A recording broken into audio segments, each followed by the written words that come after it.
Olá, olá, olá! Eu sou o Tadeu Rodrigues, esse é o podcast Literário Rabiscos. Obrigado você que chega toda semana comigo. Fico muito feliz de poder bater esse papo sobre literatura contemporânea com você.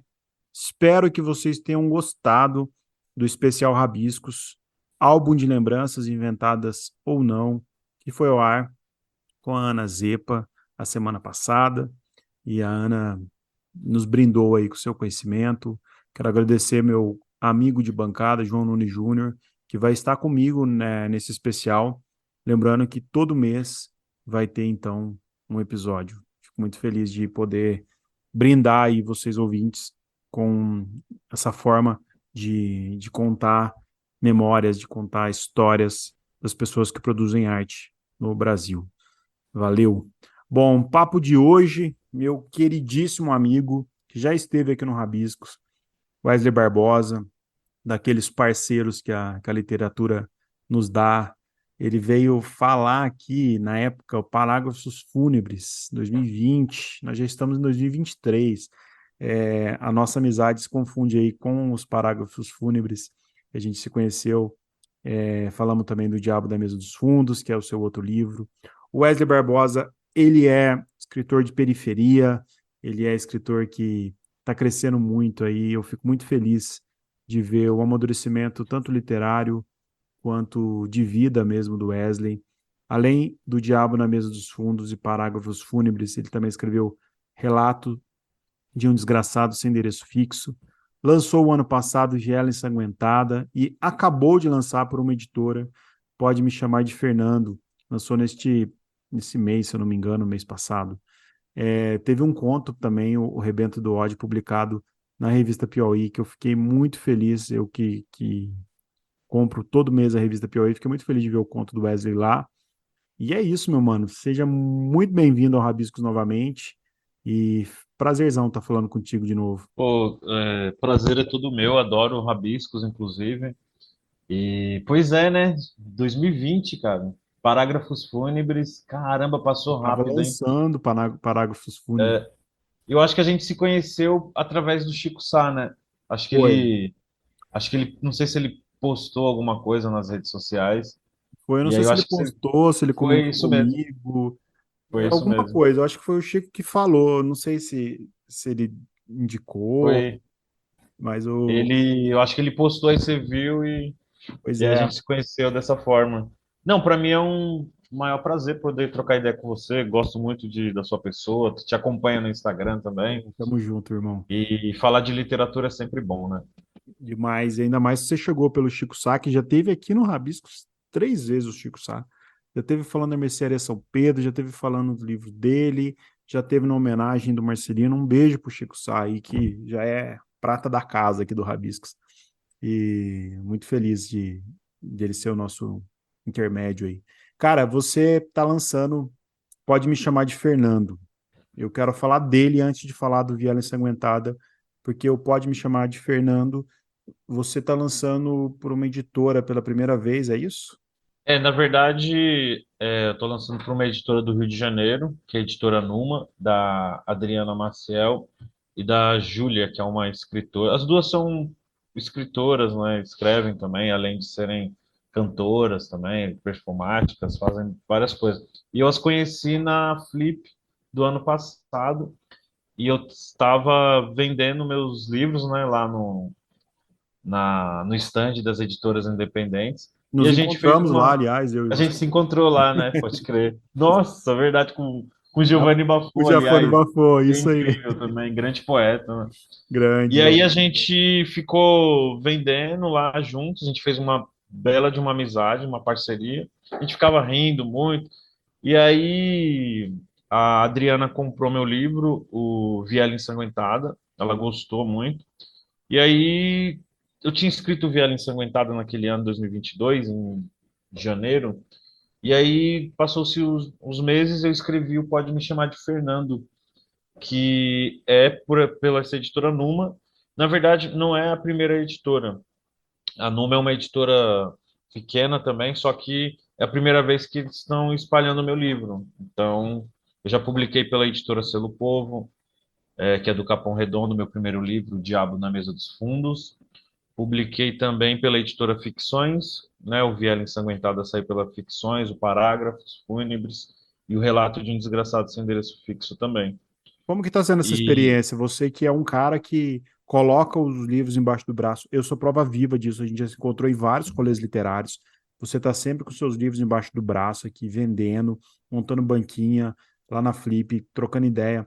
Como é que é ter agora, é, ver seus livros, você falou que pela primeira vez sendo mais distribuído, chegando mais assim? Como que é essa virada de chave, assim? Você está sentindo diferença? Como é que é isso? cara, eu tô achando, na verdade, eu não tô sentindo tanta diferença, porque eu já faço os meus livros chegarem dessa forma pelo Instagram e pelas feiras. Nesse sentido, eu não vejo tanta diferença, porque toda semana alguém me pede livro de, sei lá, do Rio Grande do Sul, da Bahia, de Minas, e eu tô sempre indo ao correio enviar. A diferença é essa, de o livro, de a pessoa não vir até mim e ir na livraria esbarrar com o livro e comprar, ou ter visto alguma coisa no meu Instagram e foi à livraria, que nem aconteceu hoje. O cara comprou o livro e me mandou mensagem: encontrei seu livro na Martins Fontes, comprei, estou lendo. Então tem essa diferença que é legal também, né? Porque aí o livro se defende sozinho. Mas E eu você, gosto muito de eu mesmo também vender o livro. Eu você acho que essa aproximação com essa aproximação direta com os leitores é incrível.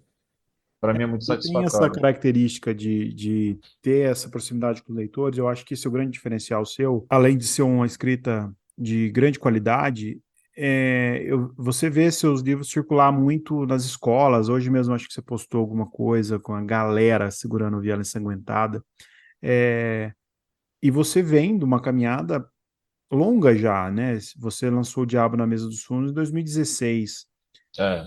Claro que você tem muito chão ainda, você ainda é um menino, mas você já tem uma maturidade literária hoje maior, você está chegando mais.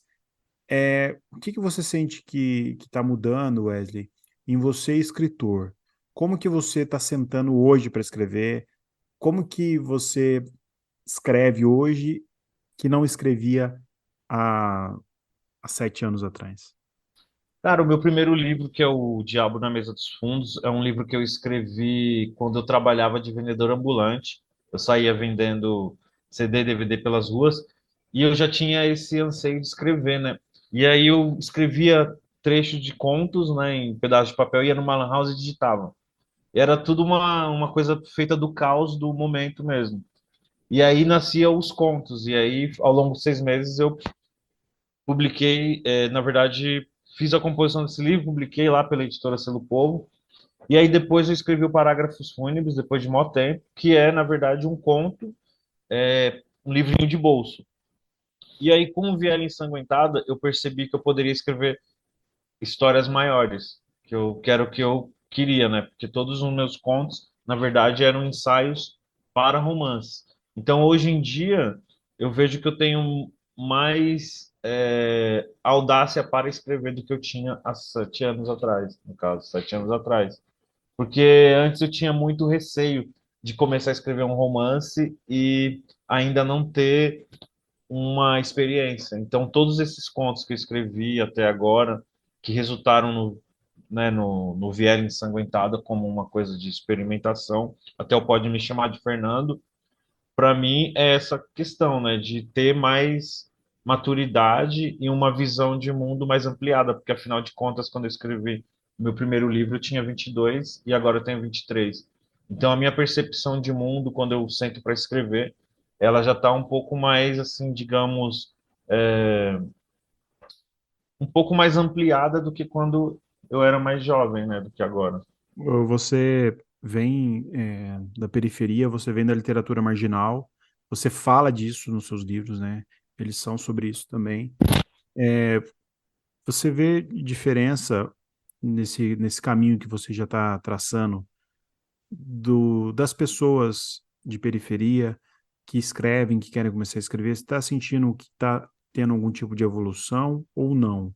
As dificuldades ainda são as mesmas. Claro que a gente não está falando do mundo perfeito sem dificuldades, né? Sabe que para o menino negro, para a menina negra, para o menino de periferia, para a pessoa pobre, para a pessoa que tem que se virar para viver de arte no Brasil, é, né, um abismo ainda a ser enfrentado. Mas você sente que tem tido um diálogo maior com isso? Como que você está nesse cenário? Ainda mais a gente que saiu de um governo completamente caótico para a cultura e com rechaço aí ao pobre e às políticas públicas. Então, Tadeu, eu acho que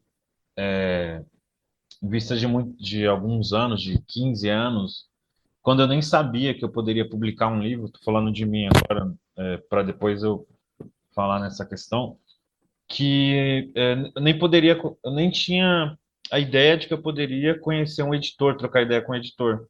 Mas hoje em dia eu vejo que muita gente está se autopublicando, e isso é legal.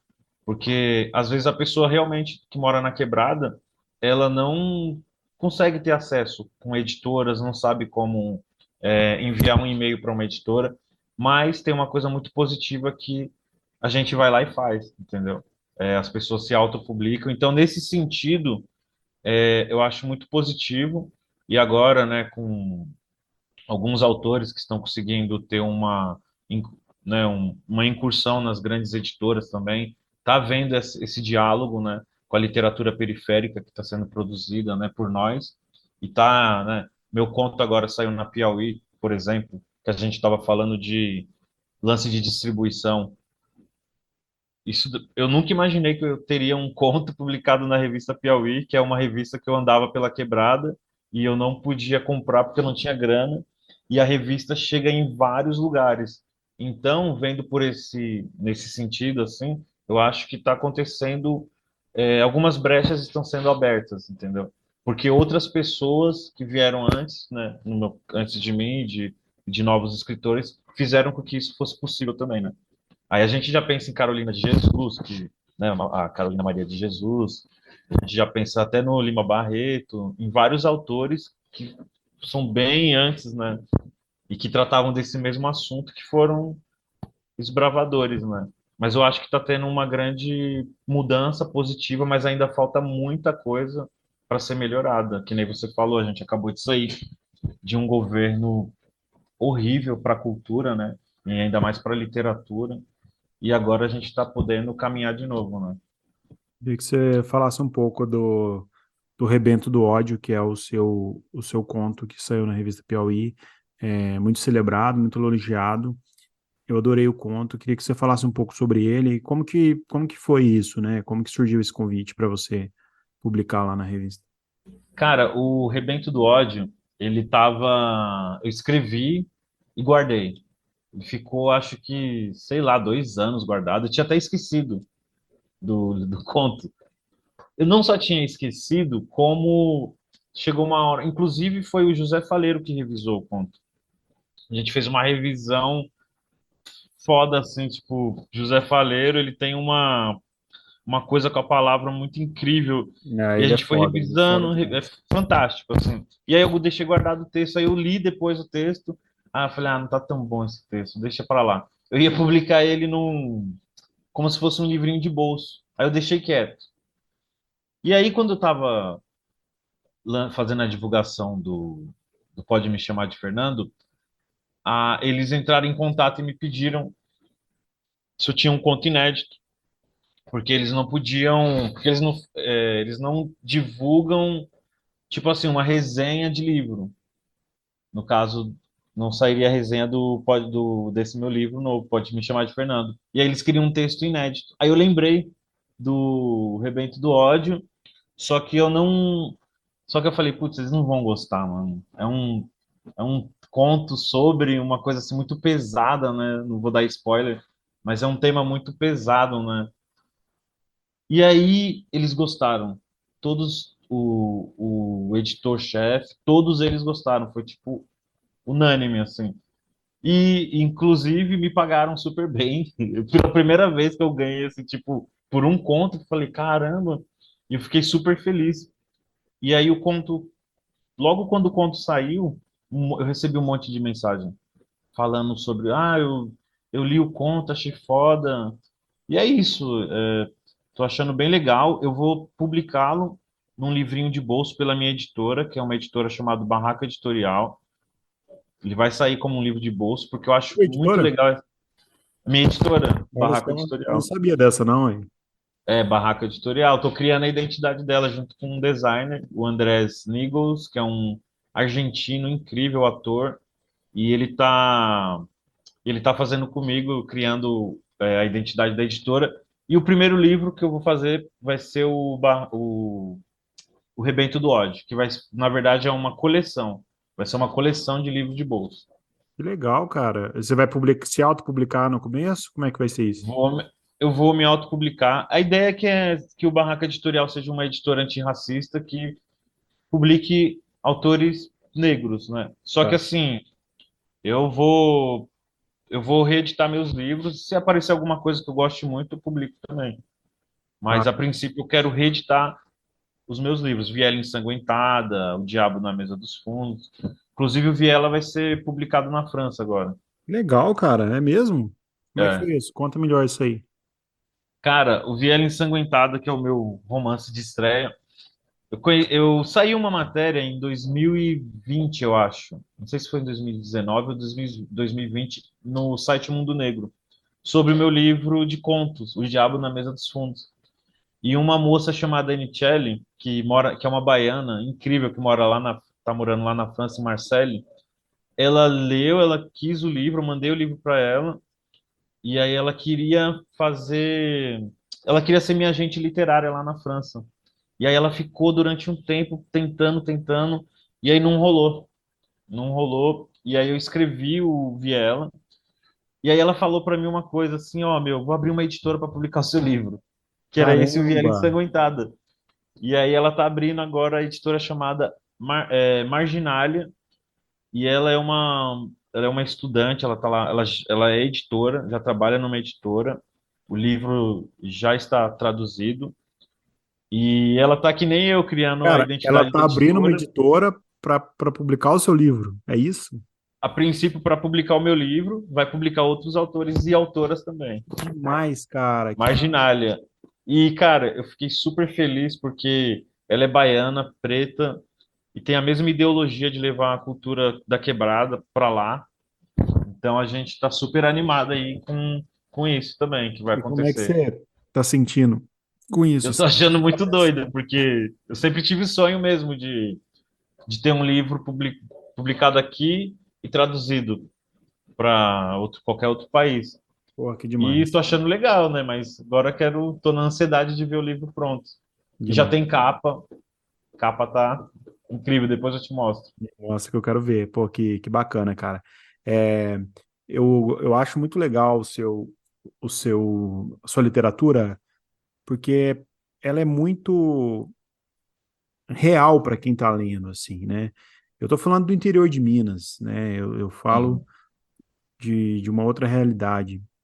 E quando eu leio os seus livros, e te conhecendo e sabendo do seu corre, eu sinto que você tem uma preocupação quase que orgânica, quase que natural em retratar aquilo que você vive e, ao mesmo tempo, você tem um cuidado muito grande com a literatura, porque você respeita o seu sentimento e o que você está contando. E isso eu acho que é o que faz o seu diferencial. Quando eu vi o conto O Rebento do Ódio, eu fiquei super feliz de ver você na Piauí, assim, quando eu fui comprar a revista e te vi, eu fiquei aquele orgulho de amigo mesmo, sabe? Falei, nossa, que Uhum. bacana que ver o Wesley aqui, assim, acontecendo, sabe? Eu falo, que bom que esse tipo de contato que você vai ter com outras pessoas, né? A gente falou da Piauí aqui, que é uma distribuição enorme, você está falando de uma publicação na França, que a literatura é muito forte na França, né? Que bom que isso vai chegar, que isso vai comunicar com outras pessoas e que você vai acontecer de certa forma. Até que quero convidar o ouvinte que quiser conhecer um pouco a história do Wesley, ouvir o primeiro episódio que ele participou aqui, que a gente conta mais sobre a sua história e nesse eu quero focar mais um pouco nos livros. E antes da gente falar do Viela Ensanguentada, eu queria que você contasse um pouco do Pode Me Chamar de Fernando, que eu já vi vários comentários positivos, eu sei que ele está sendo muito bem aceito também com os leitores. Eu queria que você contasse um pouco a história dele pro ouvinte conhecer e, enfim, querer também comprar e te ler. Então, o Pode Me Chamar de Fernando, eu escrevi ele meses depois do Viela Ensanguentada. É a história de um homem chamado Vicente, que é um pai solo, vamos dizer assim, que mora com seu filho, o Fernando, que é o narrador da história, que narra a história em primeira pessoa, e ele evoca essas memórias com o pai dele, quando ele morava, no centro da cidade, e eles foram despejados porque o pai dele já não tinha mais dinheiro para pagar aluguel. Então eu vou narrando a trajetória deles, né? Essa passagem que eles têm nas ruas, né, de São Paulo, eles passam a morar durante algum tempo nas ruas e conhece um sujeito que convida o pai do Fernando para trabalhar na Feira do Povo, que é onde ele consegue se reerguer, mas ele tem uma coisa muito estranha, porque ele é um homem muito embrutecido e o Fernando, ele tem um buraco na vida dele que ele não conhece a mãe dele. E o pai dele não revela quem é a mãe dele. Então tem esse mistério na vida desse personagem narrador, né, desse menino que é o Fernando. E aí até aparece brevemente o padre Júlio Lancelotti na história, que os ajuda, mas uma coisa bem breve. Cito também o Giovanni Bafo no livro, que aparece o Fernando está indo à casa de uma mulher, e aí ele vê pichado na parede, em casa de menino de rua, última a dormir, apaga a lua. E tá pichado o nome do Giovanni Bafo. Mas é um livro que tem esse trajeto, né? Das ruas até para a periferia. Então eles viveram nas ruas durante um certo tempo, ele se reergueu, depois ele voltou para a periferia com o pai dele. É uma história de ficção. Tá, isso Outro que eu ia dia perguntar, ficção. é uma história de ficção. Eu tenho mãe, não conheci meu pai, então é até uma coisa inversa, porque no Viela Ensanguentada é uma mãe solo.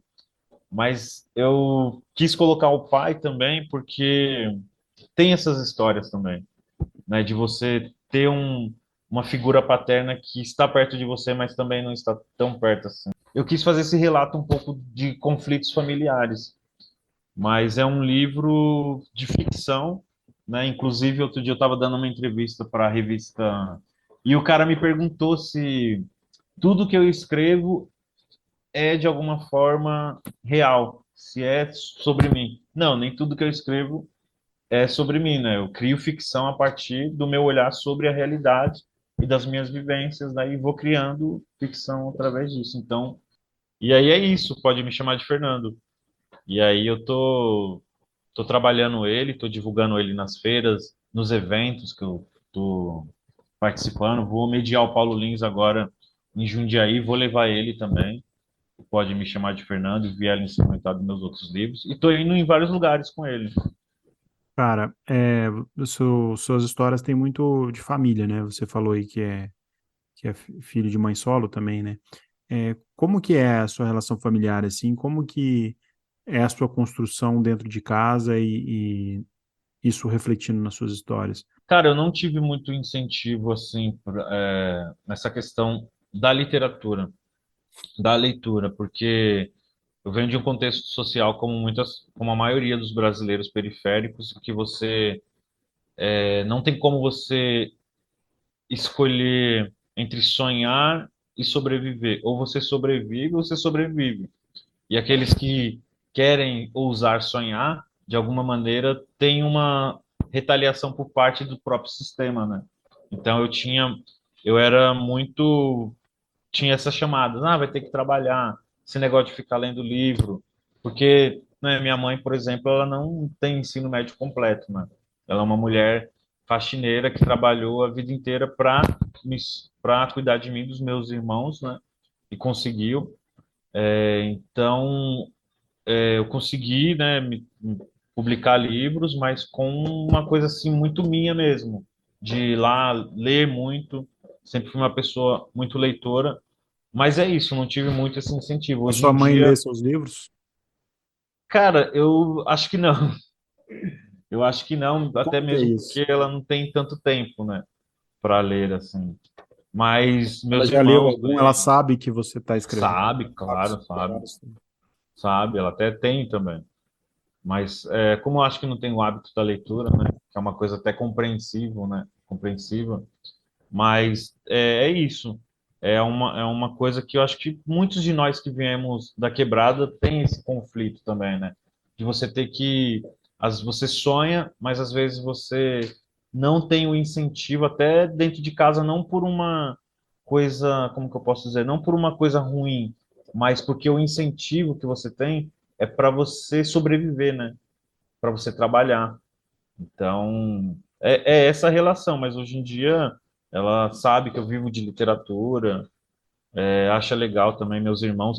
Eu influenciei meu irmão a ler livros, a estudar. Ele Ele que mais não gostava de. Na minha família, era o único que gostava de livros. E aí tem essa coisa do espelho, né? Um vê o outro com livro, aí começa a querer também, então isso também é muito gratificante, né? Você Você mora poder. sozinho? Não, eu moro com a minha companheira, a Majeca Angelucci, que é atriz e também, né, tá no lance da literatura também, indicando livros, dando palpites também. E o seu irmão que você falou que você influenciou, ele mora com sua mãe, Sim, mora com a minha mãe, está mais estudando, novo. trabalha, é mais novo que eu. E como que você falou, você fez uma análise bonita aí sobre os sonhos, né? Às vezes não dá tempo de sonhar, não é permitido sonhar um jovem de periferia. Como são os seus sonhos hoje, Wesley? Como que você analisa os seus próprios desejos, assim? Cara, os meus sonhos, eu fico pensando muito na literatura como uma ferramenta de transformação. Quando eu vejo que uma pessoa, ela é influenciada pela leitura de um livro e ela começa a sonhar através daquilo e ver que é possível, através da arte, ampliar os horizontes e ter uma visão de mundo mais, menos limitada e poder mudar até o seu entorno. Isso daí faz parte do meu sonho, que é escrever e fazer com que os meus livros sejam esse tipo de ferramenta para outros jovens que, como eu, não teve tanto incentivo, mas que tem essa possibilidade de persistir e seguir em frente. Então, o meu sonho hoje em dia é continuar escrevendo, que meus livros cheguem mais na periferia, porque até isso é difícil. Hoje em dia, quem me lê mais é a classe média. Então, tem vários empecilhos mesmo, para que as nossas histórias cheguem nos nossos, né?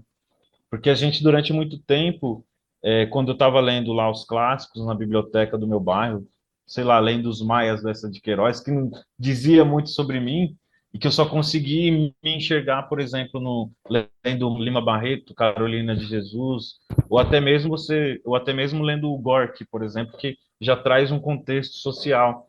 E se você fosse falar das suas maiores pedras hoje no caminho, As minhas maiores, esses empecilhos de hoje, não sei. Não consigo imaginar assim. Hoje em dia, talvez não continuar, não sei. Não consigo. Não, cara, eu não parei para pensar nisso ainda. Sabe por quê que é uma coisa assim para mim até difícil de responder? Porque a gente está tanto trabalhando sempre. Eu acho que uma das coisas que poderia ser uma pedra no meio do meu caminho é não ter trabalho. Então, agora que meus livros estão chegando em várias pessoas, eu estou tendo convites para trabalho. Então, trabalho para mim é uma coisa que me movimenta.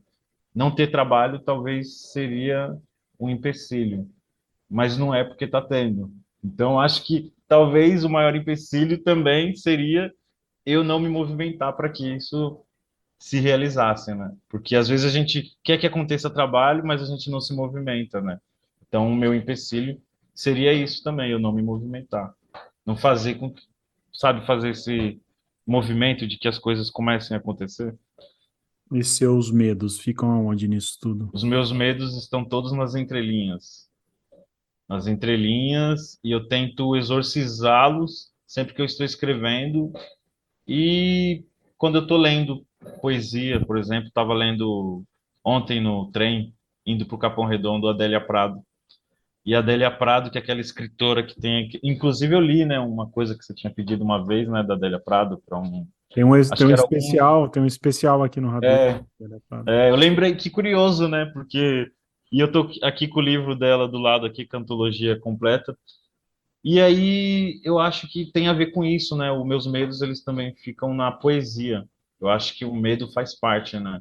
é quando você escreve uma coisa e você não tem certeza se aquilo ali está bom o suficiente para ser publicado, como o conto que saiu na Piauí.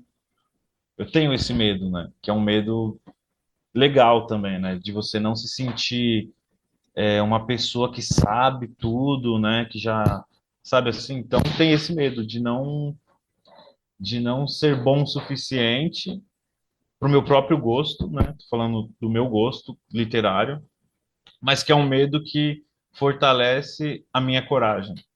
Vai ficando exigente também com o tempo, né? Um medo fortalece a minha coragem, porque ele me move a ser uma pessoa audaciosa. Então eu vou Você seguindo através você disso. falou das pessoas de periferia às vezes não ter tempo para sonhar, né? Ter que trabalhar, ter que fazer o corre, não ter tempo para nada. Você tem o seu tempo hoje, você consegue respirar, porque o escritor precisa também do ócio, porque o ócio que a gente cria, no corre que a gente para, que seja no momento que. Como que é a sua relação com o tempo hoje? Nossa, eu tenho muito tempo assim disponível. Eu acho até que eu sou um privilegiado nisso, porque eu consigo viver de literatura vendendo meus livros. Todo dia eu vendo livro, toda semana. E aí tem o tempo de fazer as divulgações no Instagram, tem o tempo de ir às feiras, nos eventos, e tem o tempo de ler e de escrever, que para mim é sagrado ler. Ler, para mim é mais importante ler do que escrever. Então, ter esse tempo para ler, eu tô tendo. Então, só disso eu já sou um cara assim muito feliz, tá ligado? De ter tempo para ler e eu tenho bastante assim. Então, o tempo eu gasto nisso, lendo, escrevendo, divulgando os livros, indo nas feiras. Eu tenho visto bastante lugar o Viagem Ensanguentada. Bastante gente falando, você sempre compartilha, né? Esse título já é por si só pesado, né? Viagem Ensanguentada. E eu falo, é um título pesado e às vezes não, é um título também comum, né? A gente está vendo uma chacina acontecendo na polícia da Bahia hoje. Nós temos um aparato de periferia que se morre muito. E quando você fala de uma escrita de periferia com esse título que já vem com uma história em si, né? Viela Ensanguentada, ele já tem uma emoção ali nessas duas palavras. Queria que você falasse um pouco dele. Ó, o Viela Ensanguentada é a história de um jovem negro de 14 anos chamado Mariano, que é uma pessoa apaixonada por literatura, que mora numa viela, é filho de mãe solteira, e nessa viela tem dois criminosos, um chamado Mosca Morta e o outro Olho de Peixe, que ficam tentando aliciá-lo para o mundo do crime. Eles ficam tentando arrastar o Mariano para esse universo e ele sempre se desvencilha desses dois e vai fazendo esse trajeto até a biblioteca municipal, onde ele lê livros, e ele é um jovem que sobrevive catando latinha. Só que uma noite, quando ele está voltando para casa, ele esbarra com um cachorro, que é, na verdade, uma entidade do candomblé, que foi enviada pela mãe de santo do bairro para proteger ele desses dois. Então, Viela Ensanguentada, na verdade, é um microcosmo periférico, onde eu faço esse retrato, mas é também um livro sobre esperança e é uma declaração de amor à literatura, ao meu amor à literatura. Mas é um livro de ficção. Eu trago alguns elementos também da minha autobiografia, mas é um livro de ficção. Eu estou muito feliz com esse livro também, porque durante todos os anos que eu fiquei vendendo o livro de mão em mão, eu estou falando do meu primeiro livro, Diabo na Mesa dos Fundos, em menos de um ano, o Viela Ensanguentada já tinha tipo, vendido pra caralho, assim, muitos livros. Aí eu fiquei pensando, caramba, o romance deve ter esse apelo, né, também, né? Não sei se você também tem essa, você que lançou agora, né? Mas o, o seu romance, você deve ter, né? Esse, essa visão, né? quando você fala de venda, né? Você que é um cara que vai até as ruas vender, que tá trabalhando nisso. Até eu acho que o mote do seu lançamento agora foi muito divulgado, né? Que você vendeu mais de 10 mil livros de mão em mão e você teve essa gana de venda, essa visão de vendedor também, que é muito rico. Eu acho que te enriquece muito quanto escritor também, porque te faz comunicar com tantas pessoas, que te faz chegar em tantos lugares. E como que é isso, assim? Como que é que você pensa a sua logística de venda? Como que você chega para contar a sua história? Porque eu já vi você vendendo livro, você fala da sua literatura com muita paixão. E eu acho que aí você ganha já o leitor, né? Como que é a sua relação nessa troca que você tem, nessa proximidade que você tem com os leitores e nessas vendas tão numerosas que é tão raro no dia de hoje? Cara, eu acho que o leitor é meu amigo. Quando eu encontro uma pessoa que eu não conheço, que eu nunca a vi, mas eu de repente estou ali apresentando meu livro para ela, de repente em uma feira de livros, como teve, por exemplo, a feira da esquerda, é meu amigo, eu falo do meu livro de uma forma super tranquila, a pessoa se interessa, eu vou lá e vendo. O que que acontece é o seguinte, que eu era vendedor ambulante de CD e DVD. E o que que eu fazia? Eu assistia os filmes para poder convencer a pessoa a comprar os filmes. Então eu vendia muito filme, porque eu adorava, não todos, né, mas eu sabia falar muito bem do livro e cativar a pessoa, do filme, né, no caso, fazer com que ela comprasse. Aí eu peguei e trouxe essa experiência para a literatura. Eu falei, porra, eu vendia CD e DVD na rua. Vou vender meus livros e vou fazer aquilo que eu já fazia com os livros.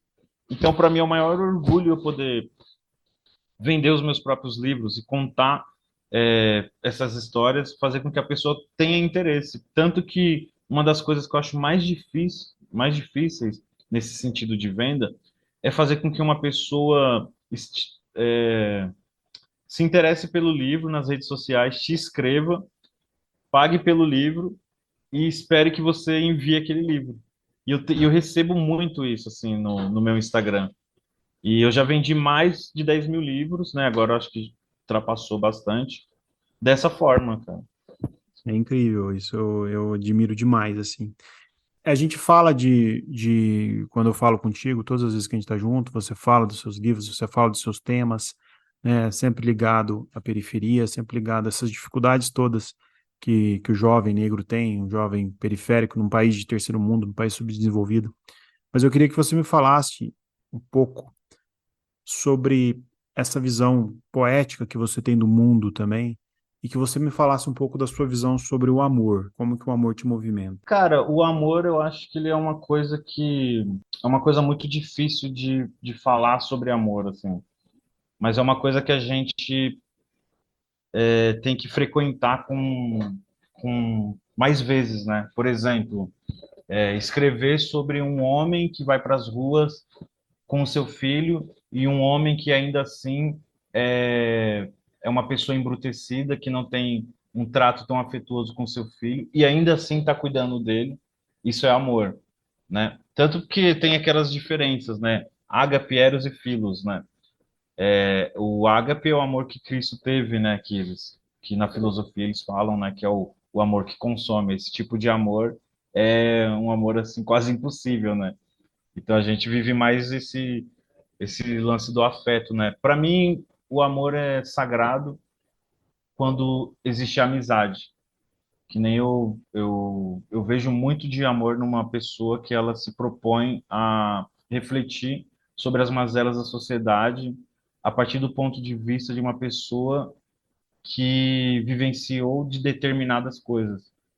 Então, escrever sobre isso, para mim, é algo que vai fundo, né, para mim e outras pessoas querendo entender um pouco mais a respeito disso, pessoas que, por exemplo, eu recebo muita gente do sul que compra os meus livros e pessoas interessadíssimas. Então, acho que isso daí também tem a ver com o amor da frequência que eu estou emanando também para as pessoas, né? Eu acho que tem isso, o amor que a gente emana para as pessoas e as pessoas sentem, né? Então, o amor é uma coisa nesse sentido que ela tá para ser descoberta também, né? A gente tem que frequentar com mais vezes no sentido de se colocar no lugar do outro, a empatia. Quem que precisa ser ouvido hoje? Nós pretos precisamos ser ouvidos, as mulheres precisam ser ouvidas, é, transexuais, todo mundo que a sociedade sempre quis reprimir e que, né, nesse sentido, sempre teve muito a dizer, precisa ser cada vez mais ouvido. e ouvida, etc. Eu acho que a minha luta com a literatura é isso.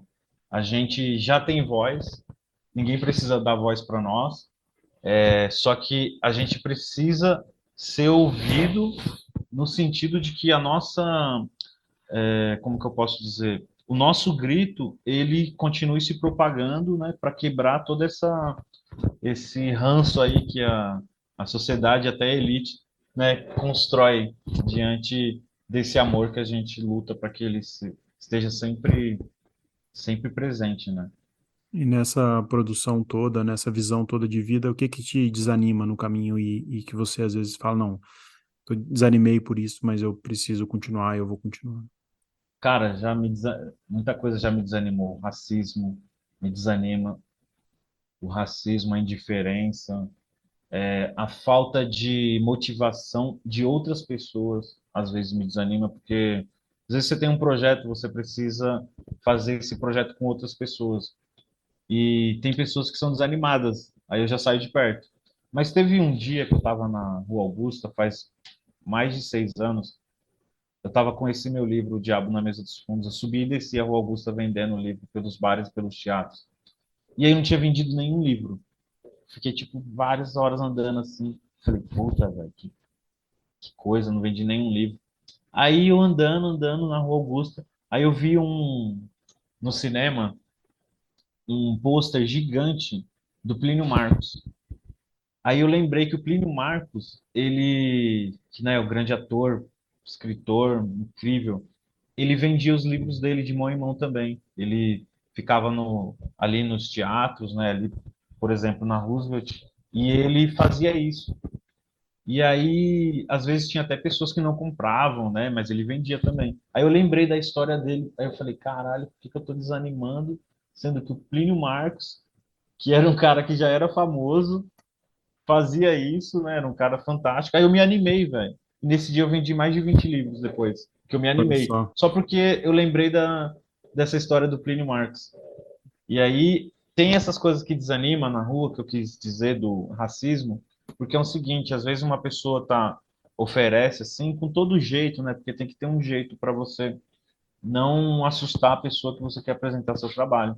Tem gente que você acha que só pela sua cor, no caso a minha, que eu já vou querer roubar a pessoa, entendeu? Então, tem essa Tá psicologia pedindo uma também. esmola, né? Ou tá pedindo uma esmola, quando na verdade você tá vendendo um livro que é uma coisa sagrada, né? Ainda mais num país como o Brasil que conseguiu colocar na presidência um homem feito Jair Bolsonaro. Então, essas mesmas pessoas que já me desanimaram com esse lance do racismo são as pessoas que precisam ler mais livros, tá ligado? Mas isso não me desanima mais. Pelo contrário, isso daí eu quero lutar contra isso todos os dias. Tem uma frase do Plínio Marcos que eu gosto muito que ele falava, né? Não faço teatro para o povo, faço em favor do povo. Olha só, Eu acho ele que é você pode foda. trocar o teatro pela arte, né? Aham. Arte em favor do povo acontecendo, né? Wesley, você é uma pessoa importante para a periferia, porque você falou que você espelha seu irmão mais novo, mas eu tenho certeza que você espelha muitos estudantes, você espelha muitas pessoas que conseguem se sentir diferentes e às vezes inquietas, querendo mudar alguma realidade, querendo, né, ter uma ascensão de vida, um respeito, uma visibilidade também, né? Quando você fala da sua mãe, né, que sua mãe não leu os seus livros, por exemplo, mas que ela sabe que você vive de literatura e eu tenho certeza que ela se orgulha de você, é um acontecimento, seja na sua família, seja em qualquer lugar de arte, quando você vê um jovem negro de periferia se destacando, dando a cara, e você tem o plus de ser uma pessoa extremamente carismática, extremamente inteligente. Como que é para você ter, de certa forma, esse caminho que você falou que outros escritores pavimentou um pouco para você chegar onde você está, e você também está pavimentando também, porque o caminho é longo, né? O caminho da evolução social no Brasil. Como que você vê como um expoente também, uma pessoa que está à frente e abrindo outros caminhos? Cara, eu sempre falo uma coisa assim, que cada livro que nós que viemos da quebrada, da favela, da periferia, cada livro nosso que é escrito e é publicado e é lido, é como se fosse um sonho que se realiza, né? e esses livros sendo lidos, menos sangue é derramado no chão da rua da quebrada. Então, quando alguém que veio desse contexto social consegue, de alguma maneira, viver do que escreve, de literatura, de arte, eu enxergo isso como uma coisa que deveria ser cada vez mais normalizada, mas essa não é a realidade. Então, quando eu vejo um professor lá do Ceará me mandando foto dos alunos que estão estudando o meu trabalho, isso daí para mim é uma coisa surreal, porque eu, de verdade, eu nunca cheguei a pensar que poderia chegar nisso um dia de eu estar sendo lido assim dessa forma, né, ainda que com passos de formiguinha e poder estar influenciando outros jovens. Então, hoje, muitos jovens chegam querendo me mostrar textos e eu leio os textos. Agora também eu estou sendo jurado de um texto chamado, quer dizer, de um concurso literário, né, para conto, romance e poesia, e para autores independentes. Então eu vejo que esse meu caminho, ele ainda é um caminho que ele não está no fim, ele está começando, mesmo porque eu só tenho 33 anos e quero escrever mais, né?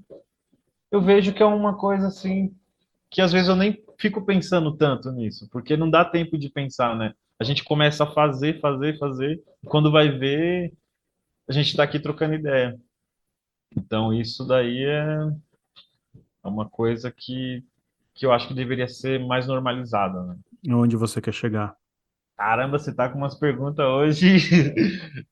Cara, eu quero chegar nesse lugar que é poder contar as minhas histórias e que as minhas histórias sejam lidas pelo máximo de pessoas possíveis da quebrada e de outros lugares. Eu quero que as minhas histórias possam chegar em mais pessoas.